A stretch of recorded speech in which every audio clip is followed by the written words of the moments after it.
Hello and welcome to In Defence of the Traditional Martial Arts. This is a subject that really bugs me whenever I see it brought up.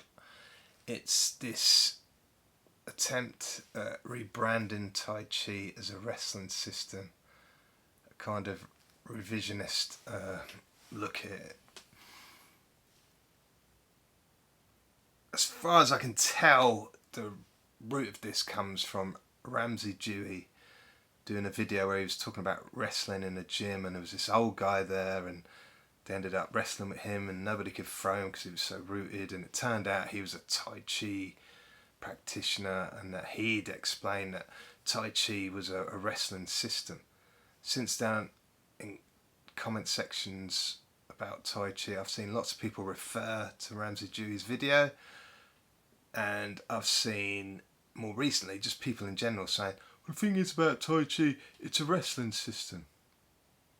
It's not. The clue's in the title. It's called Tai Chi Chaun, which means extreme ultimate fist. You know, within the form you have movements like parry and punch. You have movements like step back to strike the tiger. You have weapons. You have the straight sword, the saber, the spear. You know, why would you have them in a wrestling system? I get the temptation.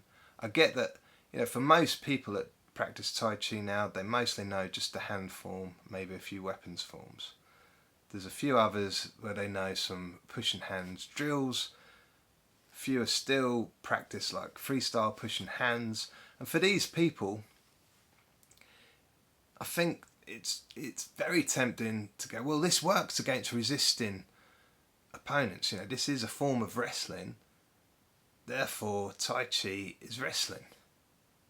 But it's not. You know, just because most of us have forgotten what the applications to the form are, just because most of us can't get these applications to work against fully resistant opponents, that doesn't mean those movements never existed. You can't change the history.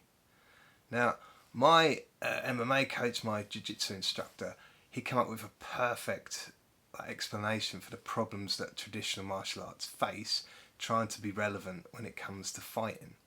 He said, imagine boxing being taught by generation of people that not only had never fought in a boxing match but had never even sparred.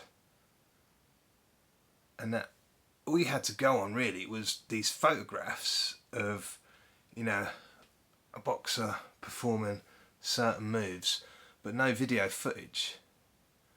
And then you had to piece together what boxing was just from these photographs, but you still weren't sparring it or fighting against other people. You would just try to recreate it just from these still photos of people boxing. You would never recreate what boxing truly is. You would never get the footwork right. You would never get the dynamics of the punchings right. It wouldn't be proper boxing until you start to spar and fight and learn the lessons that these things bring to it. This is the problem with Tai Chi. Yes, wrestling is a part of Tai Chi, a very important part of Tai Chi, just like wrestling is a very important part of MMA, a very important part of jiu-jitsu. You know, even in things like Thai boxing, you have the clinch. It's very important in Thai boxing because of the rule set. If you're fighting, you need wrestling. It's just the way it is. But we can't ignore the fact that Tai Chi Chuan is a full-on martial art for those that know what they're doing.